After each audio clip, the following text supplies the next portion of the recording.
नमस्कार दोस्तों, स्वागत है आपका स्लीपी क्लासेस में। आज मैं पॉलिटी के प्रीमिक्स में आपका स्वागत करता हूं। मेरा नाम है आयुष रैना और मैं आपसे 5 सवाल पूछूंगा। इन 5 सवालों के आप जवाब देंगे, स्क्रीन को पॉज करके अटेम्प्ट करेंगे और 5 में से कितने नंबर आए, कितना स्कोर आया, ये मुझे कमेंट सेक्शन में जरूर बताएंगे।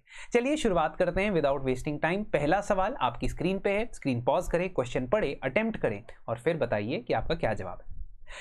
इस क्वेश्चन के अंदर पूछा गया है कि इनमें से कौन सा आर्टिकल ऐसा है जिसमें मेंबर ऑफ सिविल सर्वेंट को प्रोटेक्शन मिलती है अनलॉफुल डिसमिसल से। So the correct answer is yes, B, article 311. So article 315 and 320 are related to public service commissions. One is talking about its composition, the other is talking about its functions. और article 309 जो है ना, वो recruitment की बात करता है, recruitment and conditions of service.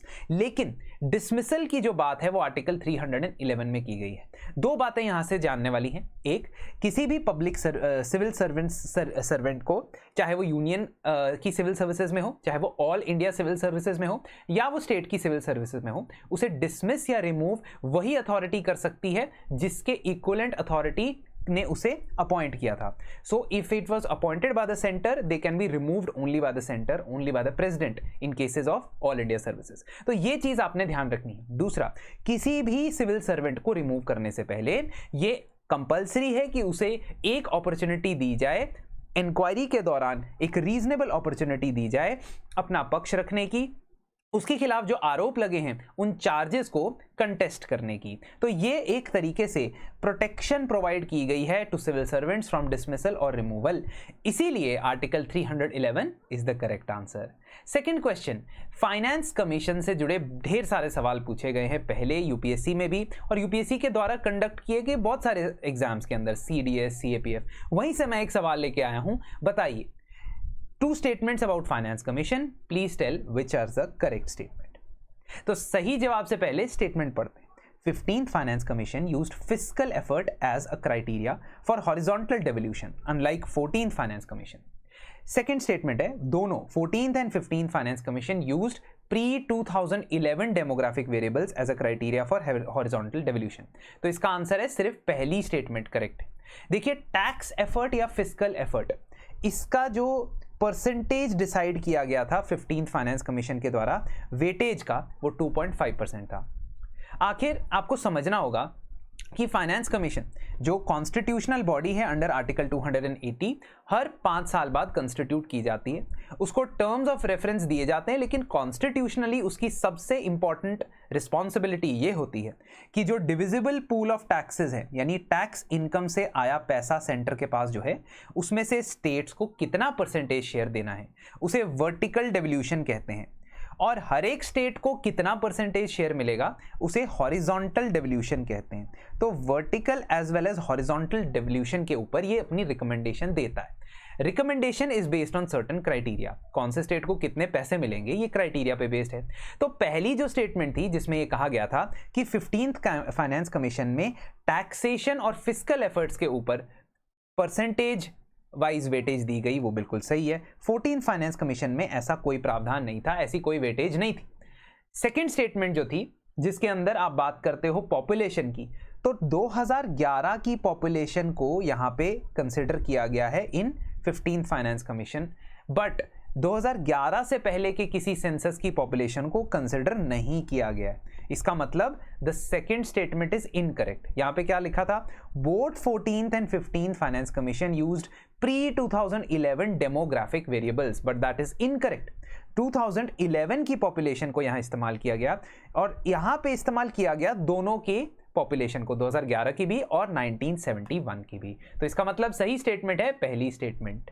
इसी के साथ एक जानकारी देना चाहूंगा कि हमारा संभव 3.0 यानी प्रीलिम्स 2025 के लिए क्रैश कोर्स जल्द ही स्टार्ट होने वाला है। इस क्रैश कोर्स के अंदर आपको प्रीलिम्स के सभी इंपॉर्टेंट और रेलेवेंट टॉपिक्स के करंट और स्टैटिक जानकारी प्रोवाइड की जाएगी। साथ ही साथ इसमें आपको फुल लेंथ टेस्ट भी प्रोवाइड होंगे। इको सर्वे, बजट, सीसैट और मैप्स पे स्पेशल क्लासेस होंगी और आप इसे अवेल कर सकते हैं एक रीजनेबल प्राइस पे। तो इंटरेस्टेड है तो जरूर अवेल करें। चलिए, तीसरा question, Anoop Barnwal versus union of India case. इसके बारे में 2 स्टेटमेंट्स दी गई हैं, आपने करेक्ट स्टेटमेंट बतानी। पॉज कीजिए और आंसर दीजिए। So this judgment came in March 2023. This judgment was given by a 5-judge constitution bench. That means the first statement is absolutely correct. Constitution bench तब बनाया जाता है जब किसी पर्टिकुलर कानून या किसी पर्टिकुलर प्रावधान की कॉन्स्टिट्यूशनल वैलिडिटी या कॉन्स्टिट्यूशन के किसी आर्टिकल की इंटरप्रिटेशन के लिए हमने जजमेंट देना हो। Supreme court article 145 of the constitution के अंदर एक कॉन्स्टिट्यूशन बेंच बनाता है।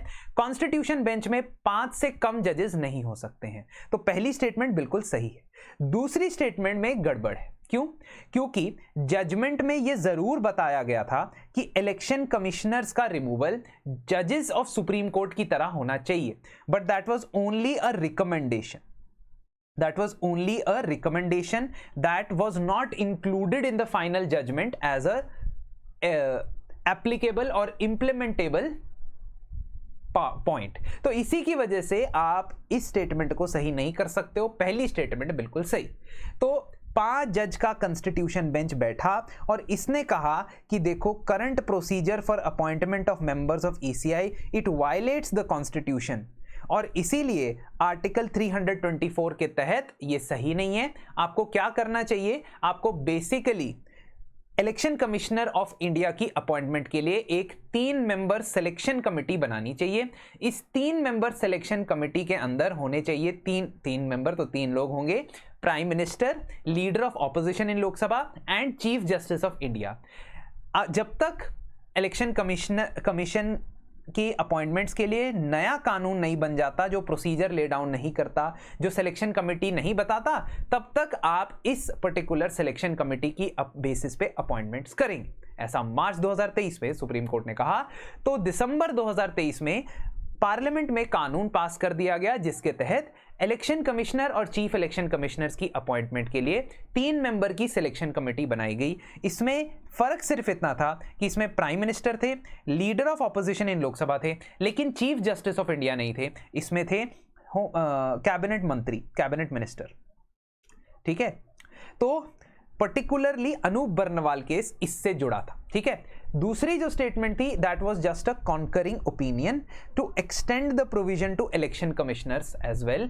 पर वो एक मतलब ओपिनियन था, जजमेंट नहीं था. ओपिनियन क्यों था? क्योंकि आप देखते हो कि जो चीफ इलेक्शन कमिश्नर होते हैं ना, उनके रिमूवल का जो प्रोसेस होता है ना, उनके रिमूवल का प्रोसेस इक्विवेलेंट रखा गया है जजेस ऑफ सुप्रीम कोर्ट के. लेकिन जो बाकी के 2 इलेक्शन कमिश्नर्स होते हैं, उनके रिमूवल का प्रोसेस ऐसा नहीं रखा गया है. ही कैन बी और she can be removed based on the advice given by chief election commissioner. तो ये सजेशन दिया गया था कि इलेक्शन कमिश्नर्स का removal should be on the basis of same criteria जैसे जजेस का होता है सुप्रीम कोर्ट के. लेकिन इस रिकमेंडेशन को माना नहीं गया. 2023 में जो कानून पास हुआ उसमें सेम चीफ इलेक्शन कमिश्नर का रिमूवल तो सुप्रीम कोर्ट के जजेस की तरह होगा, लेकिन बाकी इलेक्शन कमिश्नर्स का रिमूवल ऐसा नहीं होगा. उनको रिमूव किया जा सकता है सरकार के द्वारा. अब ये चीज जो है, this law which was passed is under challenge with the supreme court. आगे जजमेंट आएगी तो और जानकारी हमें मिलेगी. चौथा सवाल, विच of the following statements regarding personal liberty is not correct. कौन सी स्टेटमेंट इनमें से इनकरेक्ट है, आप बताएंगे. तो सही जवाब है यस, डी. तो ये जो ड्यू प्रोसेस ऑफ लॉ का कंसेप्ट है, ये AK गोपालन केस में नहीं आता है. इनफैक्ट ये आता है इन कौन सा केस है भाई? कौन से केस में ये ड्यू प्रोसेस ऑफ लॉ की बात होती है? ये बात होती है मेनका गांधी केस में. 1978 के मेनका गांधी केस के अंदर ये बात होती है कि AK Gopalan versus state of Madras basically article 21 यानी कि right to life and personal liberty, इसको नैरो इंटरप्रिटेशन देता है. वहां सुप्रीम कोर्ट कहता है कि प्रोसीजर एस्टैब्लिश्ड बाय लॉ के हिसाब से आपकी पर्सनल लिबर्टी छीनी जा सकती है, but due process of law के हिसाब से आपकी जो लिबर्टी है वो छीनी जा सकती है. ऐसा मेनका गांधी केस ऑफ 1978 में कहा गया था. मैं बहुत सारे अपने वीडियोस में आर्टिकल 21 को डिस्कस कर चुका हूं. प्लीज आप हमारी प्लेलिस्ट देखिएगा फ्यू मिनट सीरीज की. वहां पे मैंने आर्टिकल 21 को कई सारे जजमेंट्स के थ्रू और कई सारे टॉपिक्स के थ्रू डिस्कस किया है. Article 21 is arguably the one of the most important articles of the constitution. तो प्लीज उसे ध्यान से पढ़िएगा. अब आते हैं आखिरी सवाल पे। Constitution of India contains no provision for which of the following municipalities. संविधान में म्यूनिसिपैलिटीज यानी अर्बन लोकल बॉडीज के लिए सेपरेटली डेडिकेटेड पार्ट है, पार्ट 9A।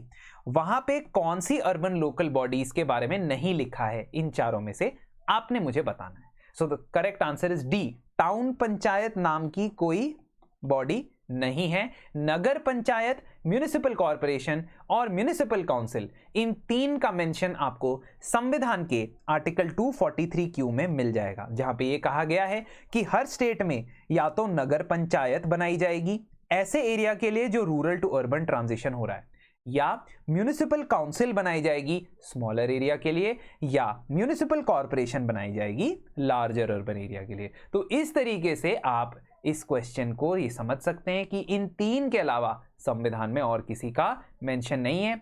कमेंट सेक्शन में मुझे अपने मार्क्स जरूर बताइएगा और आपसे बहुत जल्द मुलाकात होगी अगले प्रीमिक्स में। तब तक के लिए धन्यवाद, शुभ रात्रि।